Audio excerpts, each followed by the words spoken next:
It's time for the Suffering Podcast.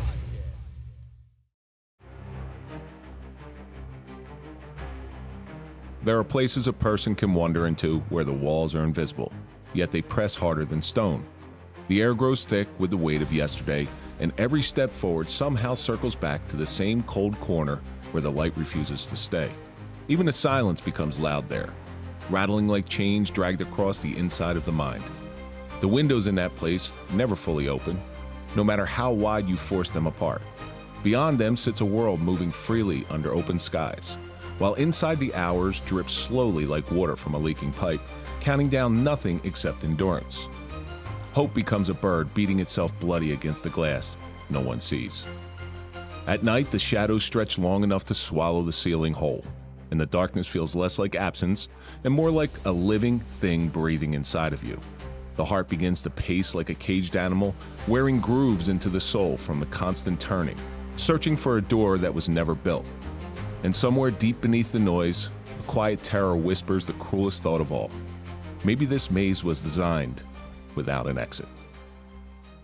I'm Kevin Donaldson, always here with Mike Falaise, and welcome to the Suffering Podcast. If you're a fan of overcoming adversity and overcoming suffering, then we're for you, because that's what we do here, and that's the stories that we highlight. So do me a favor, hit that like button, subscribe to the channel, please comment, ring the bell so you can get notified of all of our new content, and now you can join. And of course, follow us on all social media so you can find out what we're up to when we're up to it.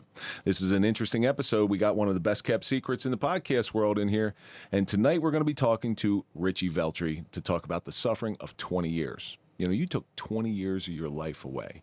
And most people, you could write the epitaph after that and saying the end, and that would be how they would be remembered. But you chose to turn it around and actually do good with your life. So thank you very much for coming in. Yep, my pleasure. Well, before we get into anything, because I got a lot of questions for you. I got a lot of things to talk about with you. Let's throw a big shout out to our marquee sponsor. That's Toyota of Hackensack. We don't trust anybody as police, and we certainly don't trust anybody as podcasters, but we do trust the guys over at Toyota Hackensack. So if you're looking for a car and you're in the New York, New Jersey area, go to toyotahackensack.com. Let them find you a car, but also tell them the Suffering Podcast sent you. And then go over to thesufferingpodcast.com. Get yourself some Dented Ace coffee. 100% of the proceeds go to Dented Development Project to repair dents caused by suffering in first responders, veterans, and their families. And it's a great cup of coffee. So you just go over to thesufferingpodcast.com and you will find it there, along with merchandise. So Richie, we start off every show with taking a question from our audience. This week's social media question comes from Lazy Eye. If you don't make it tomorrow, what do you want the world to know? You have one shot to get out all the information that you've collected over your lifetime. What would you want people to know? Never give up. Keep going, no matter what. It's harder than you think. Sometimes harder is better, because you can be who you really are. Hence the Suffering Podcast. Yeah. There's a reason why I called it the Suffering Podcast, because suffering is not necessarily a bad thing. No, That's the essential thing in order to get you to the next level. it's different in prison than it is in the free world. You can be as hard as you want to survive. And a lot of people can be hard. And most hard comes from your mind. It's not from the situation. You make it what you want it to be. You know, I think most prisons come from your mind. That's my opinion. I've never sat in a jail cell. I've never been in prison for an extended period of time. But what I know is people create their own prisons in modern day life, right? It just doesn't have to be four walls. They get stuck inside something. Yeah, I don't look at it like that when you're free. When you're free, you can open up the door and walk out. But here's the funny part. You only see that perspective on freedom, and this is something we're going to get into in this episode. You only see that perspective in freedom because you had your freedom ripped away from you. A lot of times. How many people walk around and they've had freedom their whole life and they take it for granted and they have all this potential, but they don't do anything with their potential? That's a sad life. Yeah, well, that could be bad too. The battles we fight are hard and taxing on the soul. Fighting a battle that seems impossible to win. The stressful calls that give us wounds that cannot be seen. These moments leave scars. They leave dents. Sometimes we just need to sit and talk over coffee. finding a moment of peace in the comfort of decompression with those whom you share difficulties, sharing moments with those who are the only ones who understand. Our peace comes in the quiet moments we can share with our brothers and sisters. It's just a moment to sit, listen, and let it out. We may be dented, but we are not broken. The Suffering Podcast. Dented Ace Coffee was created to bring the peace to the protectors. Dented Ace Coffee is a tribute to my brother Mike Falace and all the others who couldn't find their peace. 100% of the proceeds will go directly to Dented Development Project so that we can begin to repair the dents caused by suffering in veterans, first responders, and their families. The Suffering Podcast's Dented Ace Coffee. Get yours today by visiting thesufferingpodcast.com. Thank God I didn't have to do that. You know, if I look back and I want to bring a legacy, you know, and there's a lot of things that will bring my legacy. My police career could be my legacy. My children could be my legacy. This podcast could be my legacy. And not all of it is good. Some of it is bad. But what I think, the thing that if I were to depart tomorrow, if I don't wake up tomorrow morning, I would want people to know that it takes a lot of courage to do things that scare the hell out of you. And I've spent the latter part of my life in doing things that scare the hell out of me, things that just frighten me down to my core. The quote that I will say over and over again until the day I die comes from Ben Franklin, and it says, most men die at 30 and are buried at 80, okay? Because they don't live 50 years of their life.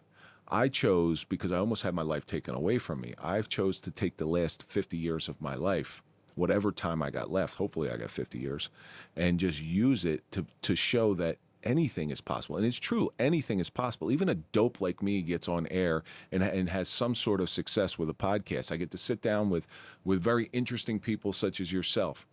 And that, you don't think it was frightening to me the first time I sat in front of a microphone and said, okay, now talk. You know, remember when you were a kid and you got a walkie-talkie and you talked to your friends? What did you do? Hello? Hi. Yeah. And that was it, right? It's hard to sit there and carry on a conversation.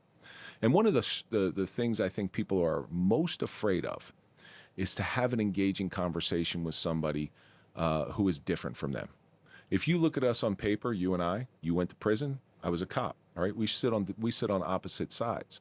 But from what I know from the little conversations that we have, our mindset is very, very similar. We don't quit, we don't give up, we just keep going over and over again. When I was younger, a lot of the cops I knew were my grandfather's friends, and they did anything he told them to do. Okay. Was your grandfather a rough guy? Yeah, he was. Yeah. I learned a lot from him.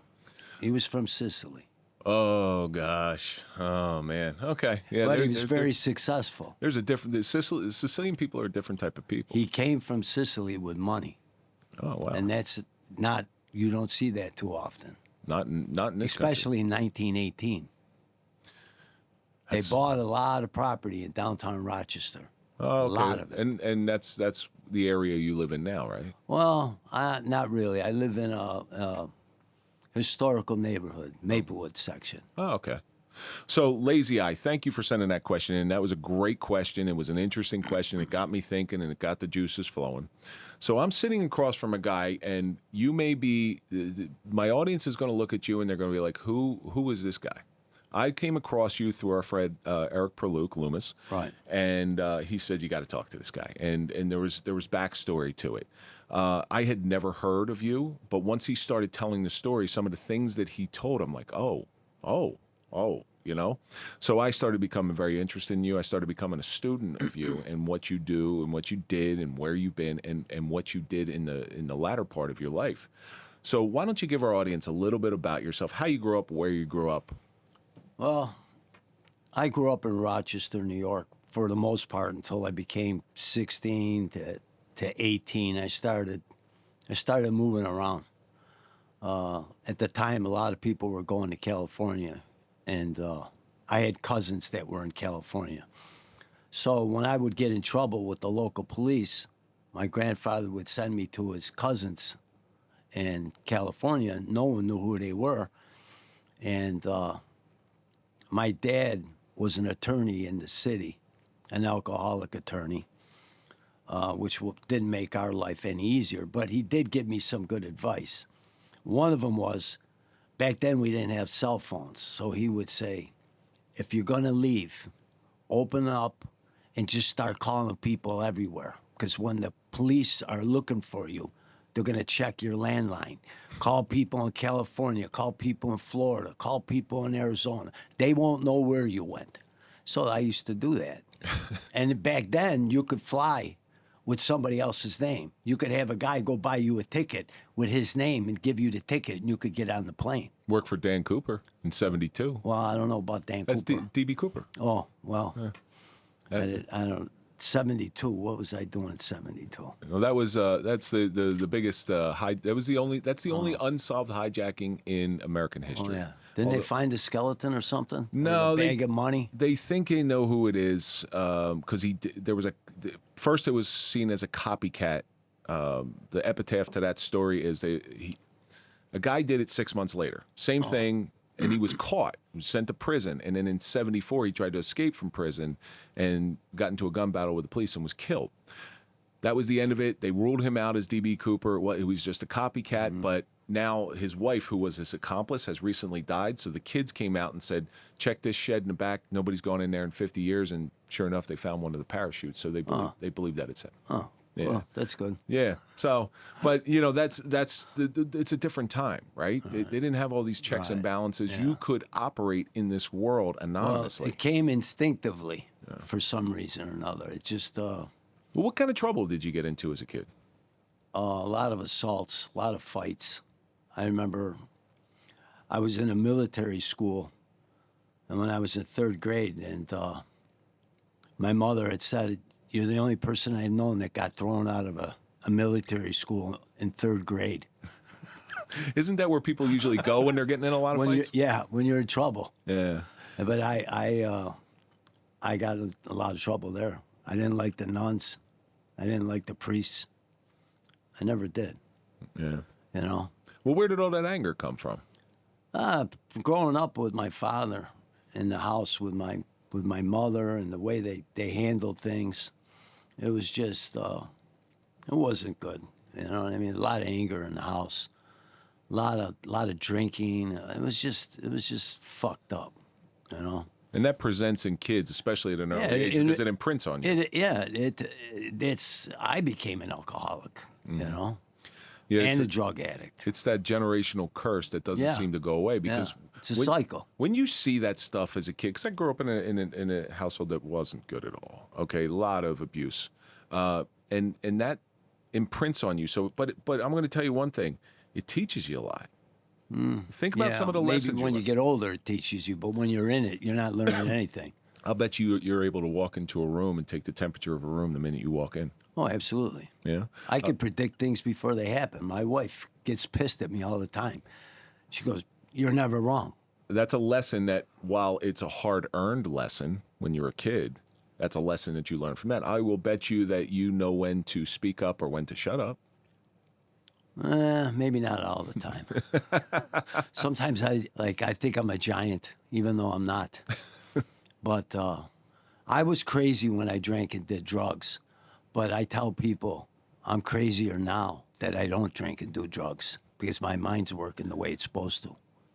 At least with drinking and drugs, you have an excuse for crazy behavior. But I don't cross the line because of my wife and my kids.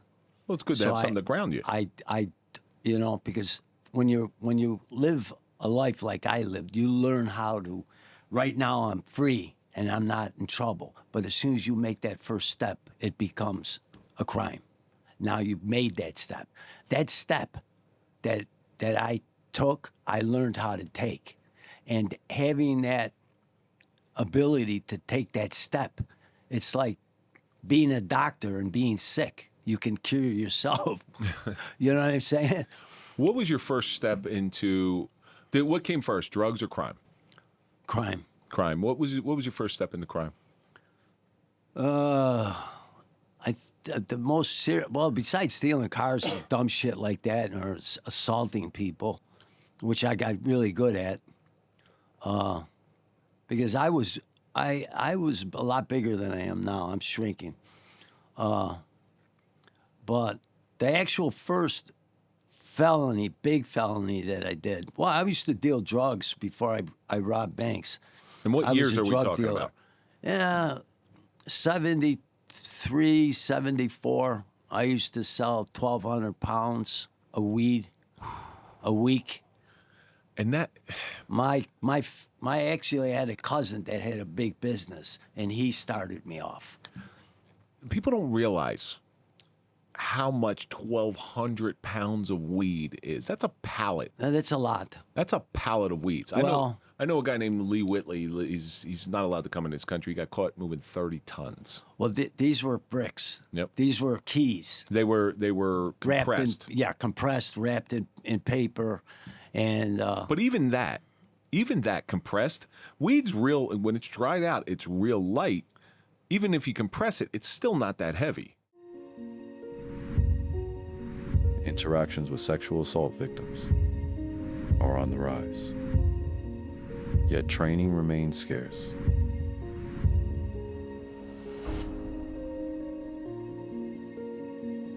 Every day, someone finds the courage to say the words they've been holding in for years. And every day, someone is standing on the other side of that moment. The question is, Will they know what to do next? trauma doesn't come with instructions. It doesn't look like the way we expect. It doesn't respond to force, it responds to understanding. Sherry Ulsip, survivor turned global trauma expert. Kevin Donaldson, retired law enforcement leader and advocate for real change. Together, we bridge a gap most people never see. We train officers, we educate communities. We change how first responders listen, question, and lead. Because the first response can shape a lifetime. This isn't a theory. This is lived experience meeting leadership. And when compassion replaces confusion, healing begins. Sherry Ulsup and Kevin Donaldson, changing the way we respond so survivors are heard. he taught me little secrets, like to take a tree saw, cut it in half, and take an ounce out of each pound, and then wrap it with paper, with tape, and tell everybody I had to pay for the paper. You got to pay for the paper, because they'd weigh it on the scale with the paper. So every one I sold, I had ounces in the drawers. Oh, so you were pulling from the inside. Yeah, we were doing shit like that, and that's when I got introduced to cocaine. As he would give me Coke, and when the people would come over, he'd say, "Put Heineken's in the refrigerator." He gave me the weed. He gave me the customers. So, he would give me Coke, and fill the refrigerator with Heineken's. And every time somebody would come over, I'd give them a straw. I'd give them a line. I'd make it a good experience to come to my house to buy shit. You were like a boutique. Yeah. I offered more than just the sell. But I had friends that were in 7-Eleven stores, and they were open 24 hours, and they were some of my best customers. These guys, I'd give them good deals. I'd make $40 on a pound. I'd be happy. But you think about that. You know what you're doing is you're building. And I know it's a kind of a back-ended. It was childish shit. But you're learning how to cater to customers. It's a business. I didn't look at it like a business. I looked at it just.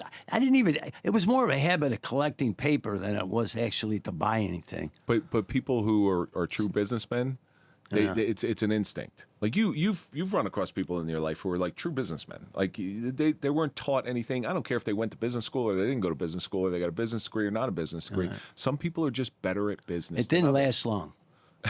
What'd you graduate to? Banks. Oh, you started knocking over banks? Well, I had a girl that worked in a bank, and I went to Texas to work in a framing crew. I think it was like 22 cents a board foot. They were paying framers. So when I get there, we got an apartment, and she got a job in a bank, Texas Commerce Bank in Houston, Texas. And I went on a framing crew in Pasadena, Texas. And one night we went out to dinner, and she goes, I got an idea. I said, what's the idea? She goes, why don't you come in before Christmas and I'll fill out a withdrawal slip and wait in line, and I'll give you the money. And I said, yeah, all right. So no computers. No, it was just her working there. They didn't have any record of anybody or anything. And I I remember going, yeah, that's all right. And I ordered champagne at the table. And the funny thing, when I went to trial, the guy that the feds brought the waiter. They bought the people that I bought the motorcycle from, Glendale, Harley Davidson. The person I bought the car from. They all testified against me in court. I went to trial. But she goes, where are you? She called me on the house phone. Where are you? I says, I'm in bed. She goes, aren't you coming? I said, for what? And then she goes, well, the conversation that we had last night. I go, are you kidding me? And she goes, no, I'm serious. So I said, all right. So I jumped in a cab and I went downtown and I had a little plastic, I bought a little plastic folder that opened up. Like an accordion folder. Yeah, it was like one of them paper things for office shit. So I'm standing in the line and I fill out the slip the way she told me to, and I filled it out wrong. She goes, you filled this out wrong. Let me help you. And she took it and filled it out, put it in a drawer. She starts counting money. And I got people behind me. And at about 10 grand, I go, okay, thank you. And she just kept right on going. She went all the way to $29,500.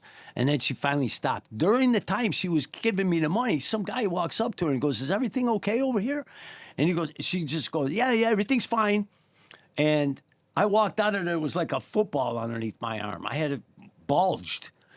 And I got out and I jumped on the bus and I went down about 2 blocks and I got out and our plan was to meet at the airport. So I took a cab and went to the airport and she took off for lunch and went to the airport. And I had, like I said, I had friends and family in California. I went to East LA, Figueroa Boulevard.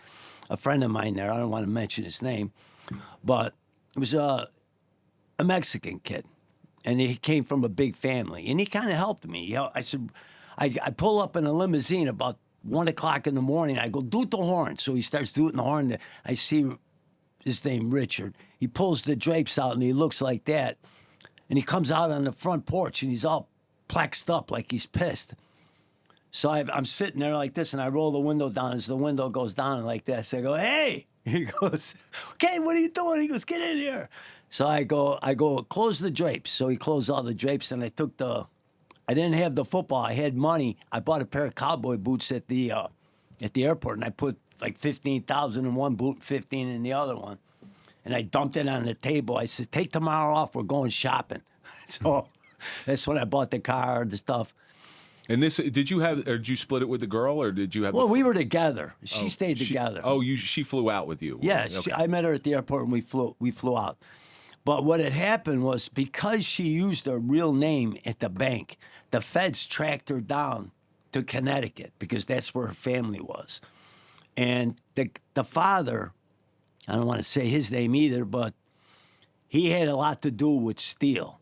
He would buy steel from other countries. It was like a laundry business, and he would buy steel, and he had a lot of political power. So he managed to talk to the federal prosecutor, and they came up with a thing that if she told on me where I was, because they believed I was the orchestrator of it, the engineer of the shit, which I wasn't. It was really They believe you were the mastermind. yeah. And then I got found guilty of conspiracy. You know, I should have been found guilty of after the fact of the crime was already committed, because when she took the money out of her drawer and put it on the counter, at that moment she embezzled the money. Mm-hmm. She got a year's probation. I got a 10-year sentence.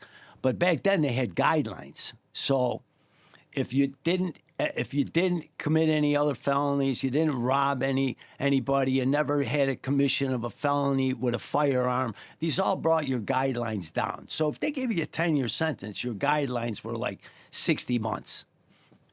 If you stayed with the program, it was 60 months. But back then, the feds had what was called absconsion time. So if you were on parole and you took off, all that time you were gone, they catch you, you got to make that time up. And they don't have federal guidelines anymore. Well, so that's a federal offense. Yeah. Bank robbery is a federal offense, Yeah. and now you're doing 80. I think it's 85%. You got to do. Yeah. Well, and the last one I had to do 85%. So I know about that. It changed. I wish they would have had guidelines. No, maybe not, because I would have been done more time. So let me ask you this question. Well, you're in East LA. You have all this I right? Now, this is only one little thing. But you the have bank. But you're young. I had fun. How old were you? I think I was 22, 21. 21, 22 year old. You know where I lived? I lived right down the street from Griffith Observatory, Yeah. Griffith Park. You go Los Feliz Boulevard, you go right up to the park. It's where what was it? Rebel Without a Cause Yeah, was shot. James Yeah. Dean James up at the Dean. top. The apartment was $160 a month. I told everybody my parents died in an accident because I had a 914 Porsche, a Stingray Vet, and I had a Dyna Super Glide from Glendale, Harlem. $3,200 for the motorcycle, $5,000 for the Vet, and I think $2,500 for the Porsche. But you're a young man with all of this money. Was there ever a moment when you had all that money where you knew you're a smart guy, right? So you knew you did something wrong. Was there ever We were going to do another one. was there any type of moral regret, like No. that moral compass? No. It's like, when can I do more? She got pissed because she was going to work in the Porsche, and the girl was making fun of her, telling her this was a poor man's Porsche. So the girl got pissed, and she goes, "Fuck this, let's do this bank." So we were in the process of doing that, but that was about a year after she made the deal with her father to turn me in. But she waited till the money was just about gone before she turned me in. Okay, And that so was- she's a smart girl. Yeah. And I was in LA County jail for fucking 6 months before they transported me back to Texas, Harris County Detention Center. I was in there for like a year and a half, 2 years. But back then, LA County, they put three bunks, 1, 2, 3, 1, 2, 3, in one toilet. So if you got the top bunk, your face was about a foot away from the steel box on the top. They packed them in there. There was like 9,000 people in L.A. County jail. I don't know how bad it is now, but back then it was fucking, they were like sardines. Was that your first time in jail? No, I had been in Rochester. I did like little bids. Just stupid things, well, not pretty stupid. I punched a cop. And then I made tickets to the Average White Band concert, and I made 300 tickets to the same seat, and the auditorium only held 700 people. That was a good one. But my grandfather got the chief of police to throw the folder in the basket. He said, "Get the hell out of here." The first time you walk in prison, now this is your first federal offense, I'm assuming, right? This bank robbery. But the first time you walk in prison. That was Danbury. That was Danbury, Connecticut. Yeah. Okay.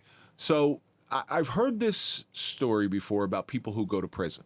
You are as reformed as you will ever be the minute that door closes. Is that true? I don't really know, because it felt good to get there because there was a lot of Italian people there. And there was a lot of young Italian people my age that were there. Crazy fuckers from New York City. Nuts. This one kid would rob a bank and run down the street and rob another one. He'd rob 6 banks in a day. His name was Frank. I don't know if he's still alive, so I don't want to say his last name. And there was another guy, Billy from Pittsburgh, that was there. And us three, we hung around all the time. Played handball, fucking laughed, partied. I got a girl on the visiting list that used to come and feed me balloons, and I'd shit out weed. Yeah, we were big. We were the only weed going into Danbury at the time. Oh, God, you were king then. Oh, yeah, we were shitting an ounce a week out each. Oh, my A joint would get us a new pair of sneakers, and the joint was barely enough weed in there to fucking even it was mostly paper. But you look at those things you had to do to survive in we had a lot prison. of fun there, because the older Italian guys, even today, you got to watch out for your own. You know what I'm saying? So no matter what you do, I used to get yelled at a lot by the older guys. Well, the older Italian You need guys, to calm down. You're out of control here. Did they try to school you a little bit? Oh yeah. I eventually, after 3 or 4 years, before I got out, I began to get my shit together, with my thoughts. I heard tell that you did some time with somebody who was, I don't know how you want to put it, famous or infamous. Was this one of those times? And I'm talking about Russell Buffalino. Yeah, that's the first time I met the guy. It was, I think, 1978. It's like back then, you know those old wooden telephone booths that you would pull? That's what they had in the unit. And I pulled it, and I was in there, and my grandfather would be the only one that would accept my collect calls. Nobody else would. My parents would hang up on me. So I learned at a young age to be who I am by myself. You know, this is life. So I said, he goes, how you doing? I go, I'm all right. I said, Gramps, there's some old guy in here that cops are opening up the doors for. He goes, oh, yeah, what's his name? I go, Russell Buffalino. He goes, Russell Buffalino? He goes, listen to me. You act like a gentleman, and you walk up to him, and you introduce yourself, and look him in the eye, and you shake his hand, and you tell him who you are and where you're from, and who told you to come up to him. And I said, okay. So when I saw him, I go, excuse me, Mr. Buffalino. I said, my name's Richie Veltre. I'm from Rochester, New York. My grandfather's Dominic Granadaria. Oh, yeah. He goes, hi, kid. He goes, you eat with me. Okay. So I just blew it off. Like I'd walk by and, hey, how you doing? Once or twice I'd sit at the table. But I didn't, you know what I mean? He was an old guy. It was no fun. So I didn't, you know what I'm saying? But I worked in the carpenter shop. And Russ used to walk around with a blue baseball hat on, and it had a Roadrunner on it. Somebody painted it for him before he got there, and he used to wear it. It had a Roadrunner on it, and above the Roadrunner it said beep, beep, like get out of my way. And they gave him the hat, and he used to wear that hat everywhere. And he was in charge of the laundry. He had an office in the laundry. Well, there was a certain, he used to go in there, sit down in a chair, drink coffee. Really not a job, more like it was a place to be alone, you know? So he goes, you got to come out. I'm going to show you what I need you to do for me. 'Cause I worked in the carpenter shop. And what they were doing is they were sticking like the diamond plate metal. They'd stick their finger in there, lift the lever up and slide it back, and they'd take all the new shirts and the new pants. Because certain people want to look good in jail. They want to look crisp, you know? So they kept robbing the shit. So he made me make a wood plate so they couldn't stick their fingers in the grill.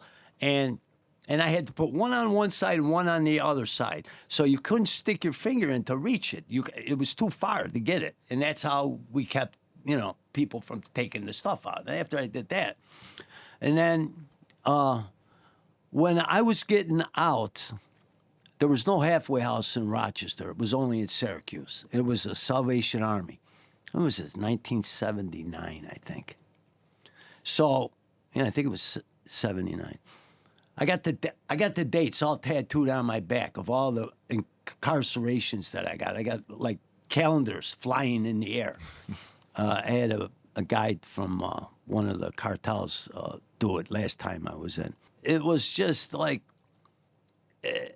he goes, when you get to Syracuse, he goes, look up this guy at this restaurant. And I said, all right. So I go there and I walk into the restaurant and everybody's sitting down at a table and nobody's standing by the bar. I walked in and I says, excuse me, who's Don so-and-so? And they go, well, who wants to know? And I says, well, I got a message for him from Russell Buffalino. He goes, who?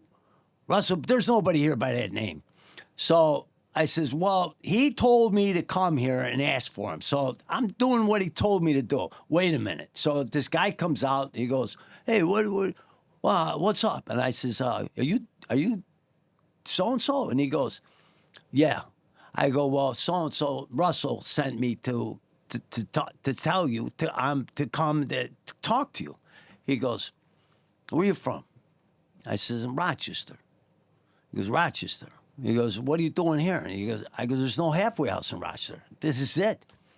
So what he did is they bought me a 65 Chevy Biscayne. It was a rat box, but it was transportation. And he gave me the car. And I would use the car to go home to see my grandfather and my grandmother every weekend. I had a way to get back. So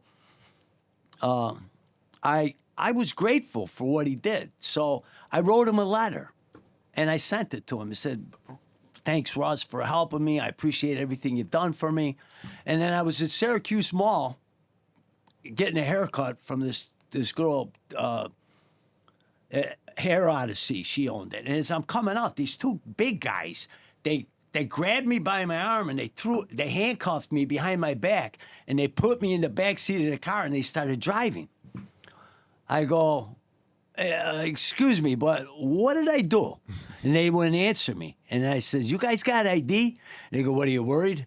I go, a little bit. I go, come on. I go, you know what I mean? So they told me they were marshals and they were taking me to Montgomery County to do my halfway house violation because I communicated with a felon while I was in the halfway house. Oh. So they made me do 3 because of the letter. Because of the letter and him being so high profile that the fucking I don't know what they thought. Well, I was talking in code or something. Well, they were still looking at him for Hoffa at the time. Well, yeah, that's what I heard, but I didn't, you know, they put me in Montgomery County Jail for 3 months, and then when I finished that, they let me loose. And then I went back to Rochester and I went home. But that's not the end of your career. Oh no, that was just that was the beginning. That was the beginning. See what came after the bank?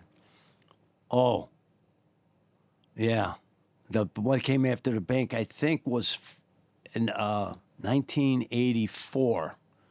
I got 5 counts of aggravated battery, 5 counts of false imprisonment, 2 counts of attempted murder, and 1 count of tampering with a witness. So, who the hell did you piss off? Oh, I didn't piss off anybody. The people pissed off somebody else. And when I was there, they asked me to go stop and talk to this guy because this guy had a big bill. And I was down in Florida and he had a big bill. And rather than pay the bill, he said to these people, fuck you, I'll call the police. And so I went to the guy's house. I knocked on his door. And what happened was he told me the same thing. Fuck you. I'm going to call the cops. So I went back to this guy's house that they told me to go to. And he had about 35. He was a weight guy. Mm-hmm. He you could tell he was a muscle guy. But he was selling coke. And he had like 35 bars of soap on his bathroom. And he called me into the bathroom and he took a knife and he jammed it into the bar of soap and he pulled off a slab. I took that slab home and I cut it where I was staying and I cut it with a razor blade. It blew up like a football. I go, holy fuck. I did a match at it, I snorted it, and it was so strong, it made me throw up. So I stayed up for 9 fucking days. I didn't sleep. As Rick James once said, cocaine's a hell of a drug. 9 fucking days I was up. I was like, didn't shower. I was taking limos to go buy Molson Gold at the grocery stores, Winn-Dixies. You know what my partner used to say? When he was alive, he used to say this about cocaine. I don't really like cocaine. I do like the smell, though. I don't like it now. I can't. I have no use for any drugs. 37 years, I haven't had a drink or a drug. What was did you get found guilty on that? Well, what I did is, in Boynton Beach, I went to a bar, and I had a friend that was around there at the time, and we picked up this girl because I gave her some shit, and I wanted her to go back with us to the house because he wouldn't answer the door. So I said, look, I got a job. All I need you to do is knock on the door. So she knocked on the door, and the guy goes, who is it? And she goes, it's me, Elena. So what? And he stuck his head out the door. As soon as he stuck his head out the door, I grabbed his head and put a pistol up to his head, and I walked him back in. And I had her open up the front door, and my friend came walking in with a sawed-off shotgun. I says, it's time to get everybody to find out who's in this house. So I went into every bedroom, and whoever was there, I woke him up, and I dragged him into the living room. What, he didn't do nothing. He didn't do nothing. I see he's a fucking rat. Watch. When I leave, he's going to call the police. And I got a little bit carried away with him and his girl. I mean, you got to understand, I was an alcoholic and a drug addict, and I was young and fucking crazy, and I just didn't give a fuck. So, you know, I was playing Russian roulette with him. And then she told me to be quiet, so I stuck the gun into her her eye, and I pulled it back, but I didn't pull the trigger. That's where I got the 2 counts of attempted murder, and the 5 counts was her brother and his girlfriend was in the house, and another guy, and by holding them against their will, by gunpoint, then the guy I knew he was no good, so I saw a drill in the bucket. Was a drywaller, and he had a Dremel drill in the thing. So I plugged it in and went to go drill him in the head with the drill. And what happened, he had really long, thick, curly hair, and the thing twisted up and got stuck.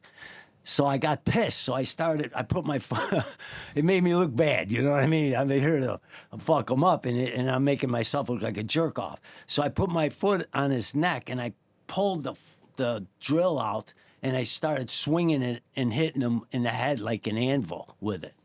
Oh, and it kind of got a little bit messy. But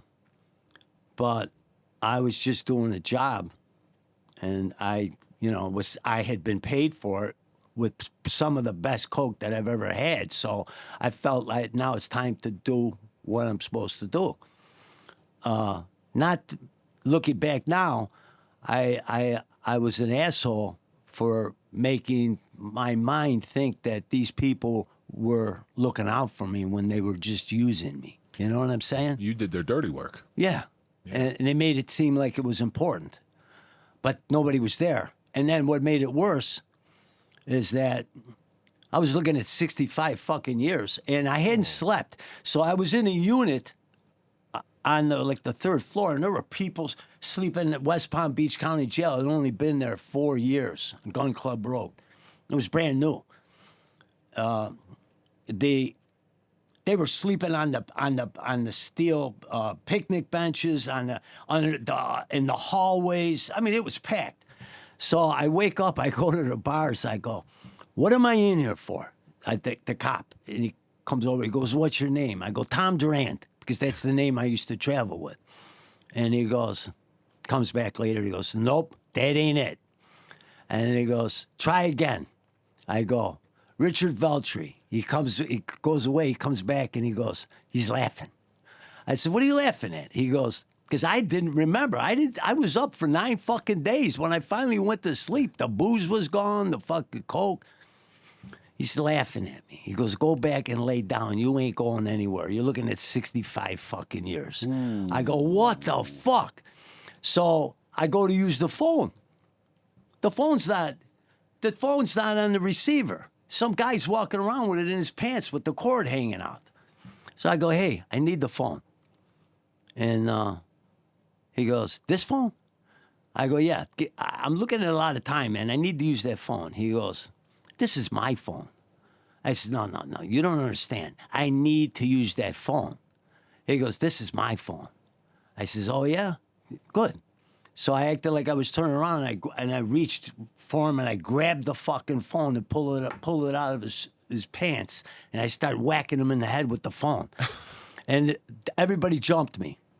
So the cop comes walking back over, and he goes, "Finally, somebody with balls," he says. "Come on." And he opens up the cell. He takes me out, and he puts me in the cell that there's like 25 guys in the cell. They're all on bunks. There's no little tier with cells and picnic benches. It's bunks. And it's quiet. There's people there reading. There's card games. I go, "Mia, this is fucking, this is great, thanks." So I go in there. I had like 16 cell changes while I was there. Finally, what had happened is that they put me on the 6th floor, maximum security on the 6th floor. They didn't know what to do with me. So there was this, and the 6th floor is where people were coming back for death sentence appeals. You know, they were going to execute these people, and they come back. They put them on the 6th floor, and the guy. There's a lot of stories that involve in this area that I'm going while I was in West Palm Beach County Jail. But I hired a lawyer by the name of Michael Selnick. He wanted like $14,000, and he wanted $9,000 before he'd even talk to me. So I called home, I got the money, and he was the busboy. I mean, he was the attorney that represented the busboy that overdosed the Kennedy kid when he was in the Palm Beach. Yeah, I remember that. You remember that? Yeah, I remember that. So he beat the Kennedys in Palm Beach. He beat the case. The busboy, they charged him with murder for giving the Kennedy kid cocaine. And he beat him. And he beat it. So Michael Selnick jumped up really hard. So one of the guys that was on the 6th floor that would hand us the phone, or, you know, he goes, I'll get you a lawyer. I got a good lawyer for you. So that's when he had Selnick come. And he told me, he goes, if you're willing to sit here for a couple years, he goes, these people are all transients. I guarantee you, in 2 fucking years, none of them will be here. They'll be gone. And I fought the case for 2.5 years in the jail, but they caught me with the gun in my pocket. I was at a friend of mine's apartment, and all of a sudden, the fucking helicopter's flying around. The fucking cops are right outside the window with fucking guns. There's like 30 of them walking around. They're looking for me. The guy that did all this crazy shit, they got a tip that I was in this apartment complex. So I said, fuck, I'm fucked. The only way I'm going to get out of this, I'm going to go to sleep. So I go into one of the rooms. I lay down. All of a sudden, the front door, boom! They got all these guns on me. It was like fucking crazy. And the guy that had the phone was on the 3rd floor. That his nickname was Skunk because he had a white strip down the front of his head. And every once in a while, they called me an Italian because people used to say, this white boy. Who's that white boy? That ain't the white boy. That's the Italian. I was 220 pounds. I was beating people up. I was exercising. I was doing like 2,000 push-ups a fucking day. I had nothing to do. I was buying people's milks. I was buying their bread. Because, you would have $14,000 on your books. The balance of $9,000 or whatever, the balance of your bag when you bought commissary was on the bag. The $20 you spent $3, you'd have $15 balance. I had before I gave Selnick the money, they put it on my account so I could give him the money, not anybody else.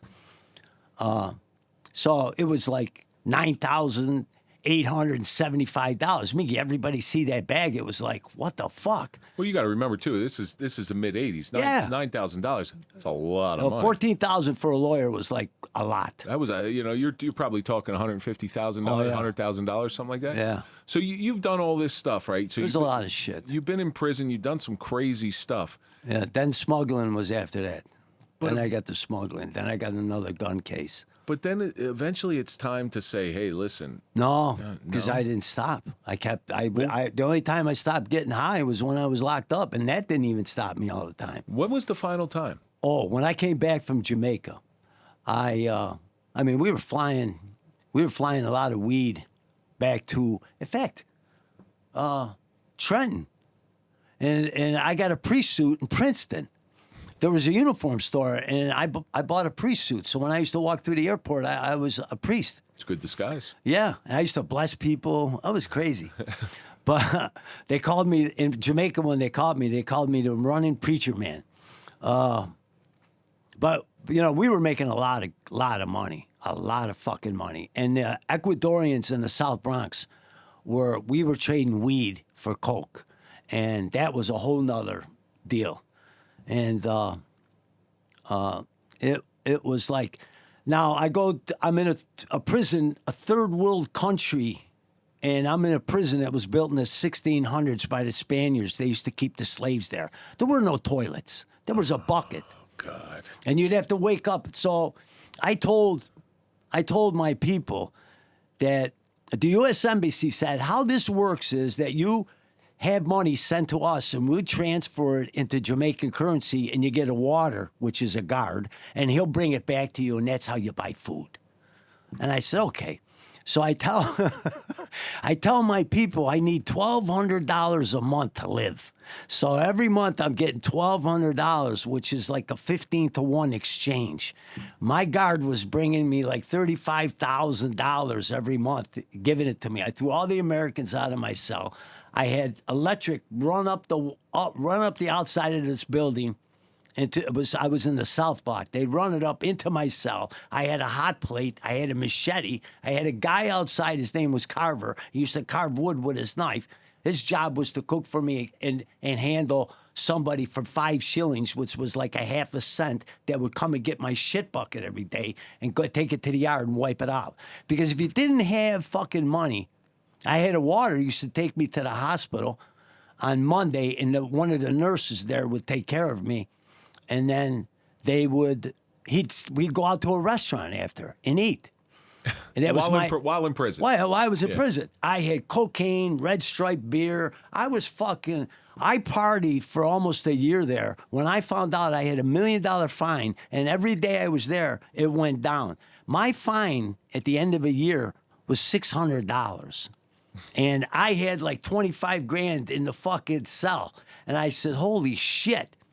But but nobody told me this, because I was like, the warden was bringing me a bottle of wine every month. I would give him $100 just to keep assholes away from my tier. I had a cop by the name of Bam Bam. He used to fucking hit anybody in the head with a billy club. You'd see all the little square marks on the side of their head with stitches. Bam Bam. I go, Bam Bam. Him. Yes, Richie, man. Bang, bam. He'd even hit other cops that were in for the day, filling in. They'd give you the hat and the belt. I had one cop try to shake me down. He goes, the cell, man, you're not supposed to have power in there. I said, listen, I give the warden $100 every month to keep assholes like you away from my fucking cell. Now get the fuck out of here. But you see, I had done all this time, and you put me in a prison where money makes you the king. I fucking ran. I was like, fuck. I was partying. I controlled everything. I had a lot of friends. I had a lot of people. The one thing about the criminal lifestyle, though, is it's not sustainable. You can't live that way forever. No, can't live it. No, you can't. But while you're doing it, hey, listen, sounds like a good time. But they call that learning the run-ins. And I knew money was the secret to this jail. But at some point you cleaned your act up. Oh yeah. Yeah. When was it? Right, now that's what I was getting to. When I finally got out, a lot of guys were leaving the prison, and people were bringing them weed, and they were strapping to their body when the guards would come and take them and put them on the plane to send them home. I said, "There's no fucking way I'm wrapping weed on me." It was $35 a pound. We were selling them for $2,500, so we were making a lot of money. 1,000 pounds every 3 weeks. But when I got home, because I was such a fucking party animal, I wanted some more coke. So I gave somebody $20. They went into a house in the old neighborhood. They went into the house to go get me some shit. They bring it back to me. I go back to my place. I cut it up. It's fucking drywall. It was a chunk of drywall. I says, I'm going to go kill this motherfucker. So I call a friend of mine. He comes up. He brings me a gun. A 25 caliber pistol, which I kept. I said, this is fucking crazy. I'm going to go shoot this motherfucker for $20? I go, I'm out of my mind. So I had told my grandmother at the time, my father's mother, who a nice Italian lady, who I got the love from my grandma Veltre, and I got the smarts from my grandfather Gretaderio. And she goes, you got to do something. I said, I got to get help. So I went to a community hospital, and I detoxed in a community hospital. And there was no programs available for me because I didn't have any insurance. So I checked into a Salvation Army on West Avenue that had like a spiritual thing. As long as you went to their meetings and you went to their prayer groups and you folded clothes during the day, they'd let you stay there. and I just wanted to get off the fucking street. So I stayed there like a month, folding clothes.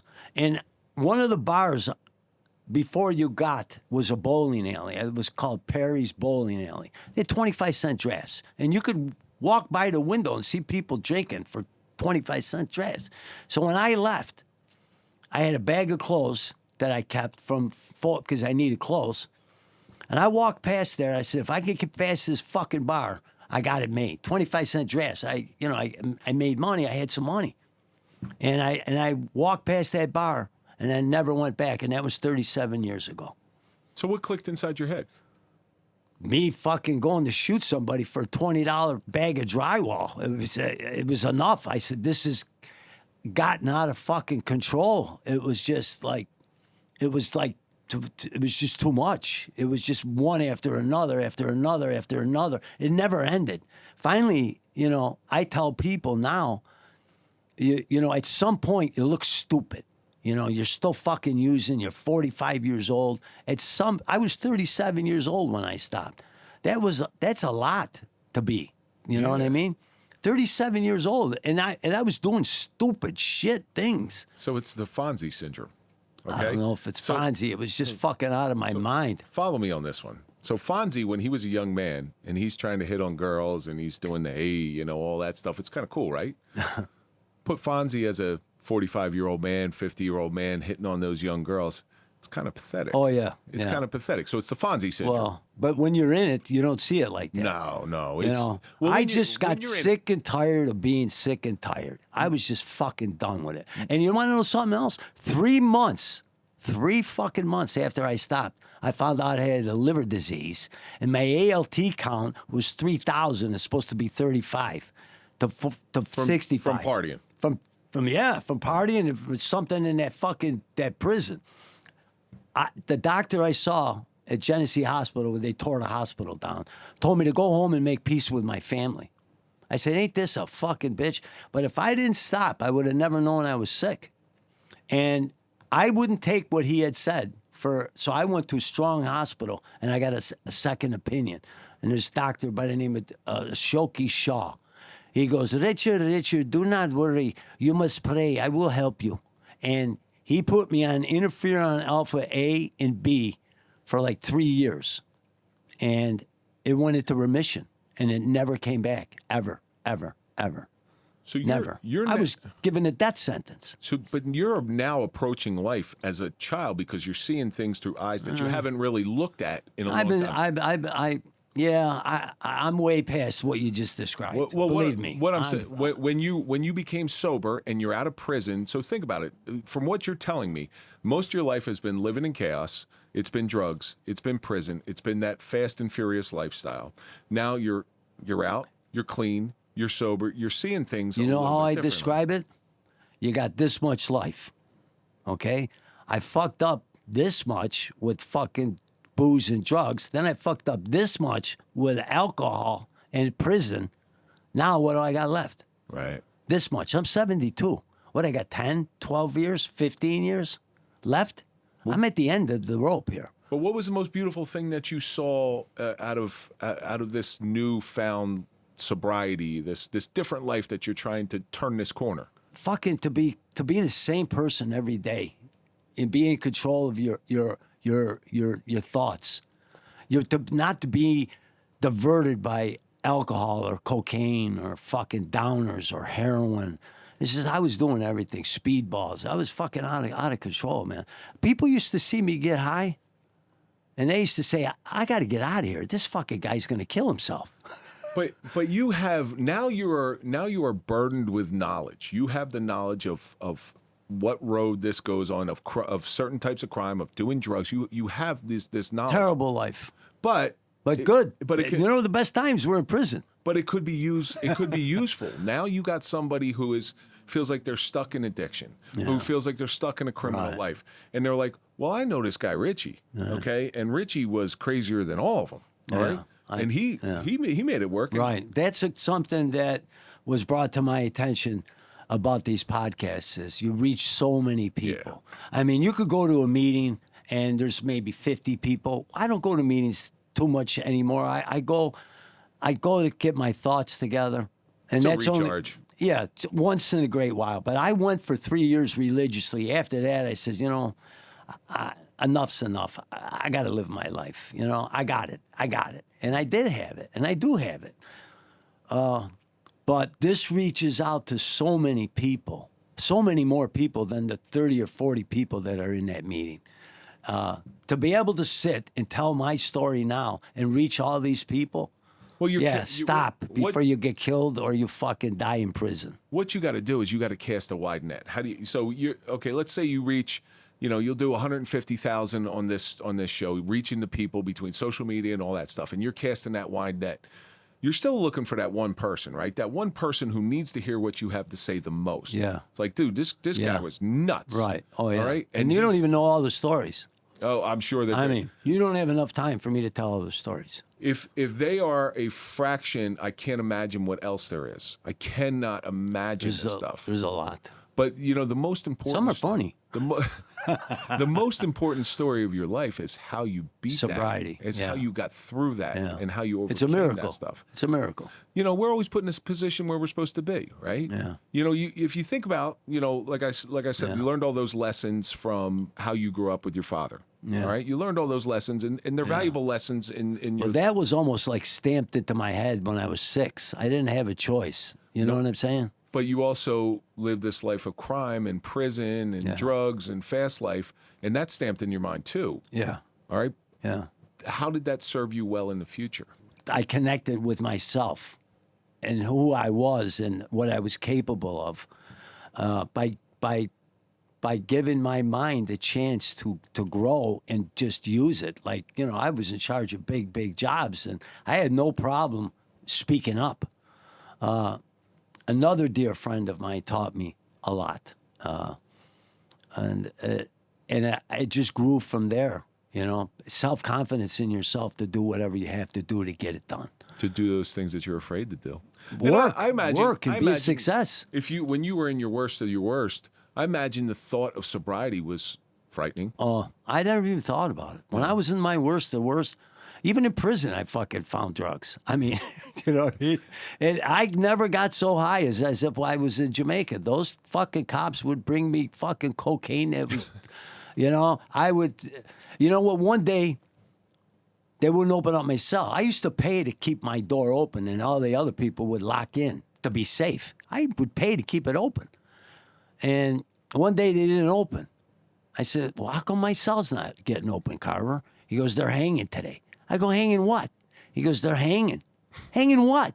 People. They're hanging people today? Is that what? Yeah, no cells can open. Nobody could go out today. And this is the 80s. Yeah. Yeah, they're hanging people. Yeah, 80s, 89. January 20. When I came back, January 27th, 1989 was my last day of using. I think they were France used the guillotine until like 79. I think that was their last guillotine beheading.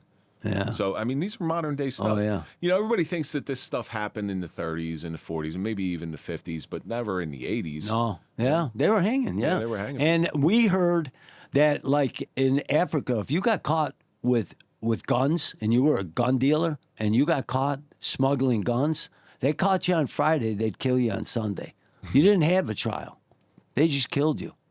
And we heard about these guys that got busted, and they caught them Friday, and they killed them Sunday. There's no trial. They just killed them. No more problems. They don't have a gun problem. No gun problems. And, and Jamaica's not the place for a gun either. You can't have a gun. But you know what, though? If you look back on all that stuff, and yeah, you missed a lot of your life. Like you said, you put that you missed a lot of your life. But your second part of your life seems like it turned excellent. Yeah. Well, I met my beautiful wife. Would your life have been so good had you not done that stuff earlier in your life? That's the $1 million question, the what ifs. I don't know. Because you might not have appreciated it, right? Say you love this lovely woman you this came up last time that I went to prison, I was sober. I had an ex-wife I caught her stealing out of my company.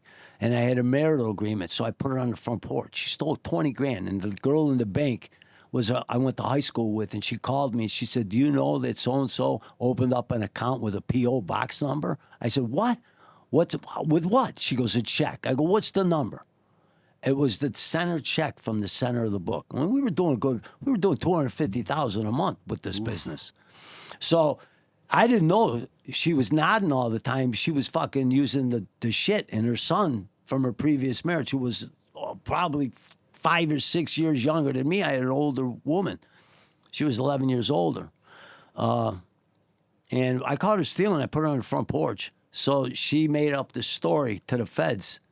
And it was all bullshit. But they watched me for a year and they had to come up with something. So they charged me for some bullshit that a false offer and compromise. I filed a false offer and compromise. I didn't. I filed it in 2000. I didn't start making money till 2001. But they took all my money and they said, if you don't plead guilty to this, we're not giving you any money back.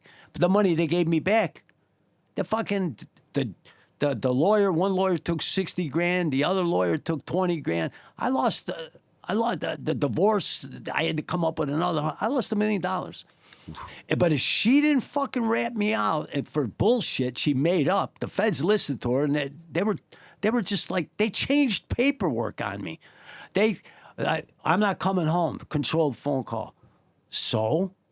Don't you want to know why I'm not coming home? No. Well, I'm not coming home because there's guns and drugs in the house. There's no guns and drugs in the house. Everything that I said, they took out. Oh, yeah. And they refused me bail for something that I don't even know what I did. Well, Do you know what felony construction of a firearm is? no. Felony construction of a firearm is what the feds use to fuck you. If you got a friend who's an ex or a detective who collects rents for you, and they're tapping your phone, and that guy is going to collect rent, and he's a cop, and he's got a gun on him because he moved from point A to point B. When I told him to, I get charged with the gun. It's called felony possession of a firearm, constructive possession of a firearm. That's what the feds got. This fucking shit. I got 5 years for that fucking shit because I didn't do anything. But if that didn't happen to me, I would have never met my wife. We're always put in a position where we're supposed to be. Sometimes those positions hurt. Yeah. But, listen, I met your wife. She seems like a very lovely woman. Yeah, but be careful. I'm only kidding. But it's Right. those things that are put in front of you at Right. the time, and the suffering and the pain Yeah. that you went Yeah. through. But even when you think you're doing good, something fucked up will happen to you. And that was a test of my sobriety. Well, suffering is inevitable. You can't escape it as much as you try to escape it. It was the last time I saw what the government does, clean and sober. I saw the process. And I said to myself, I made friends with the Mexican, the cartel guy. And I said, Billy, I want to get out of here.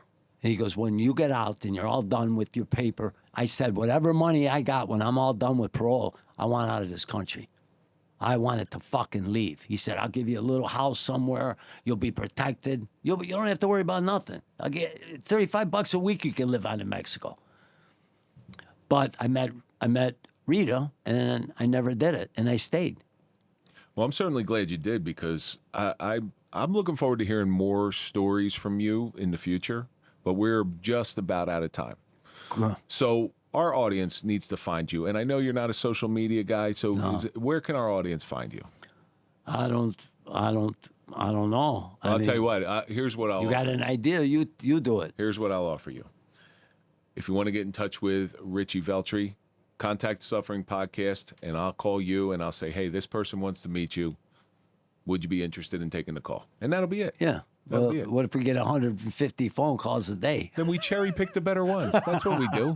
Choice It's is like a always, job. Choice is always better. I know. Choice is always better. Well, if I can help one person, I'd be glad to take a call. Well, Richie, I appreciate you coming in here. You got some great stories, and but most importantly, what I love is the second portion of your life. You look at things with different eyes now. You look at things with experience, and that only comes over time, right? You can't get that experience unless you've lived the bad stuff.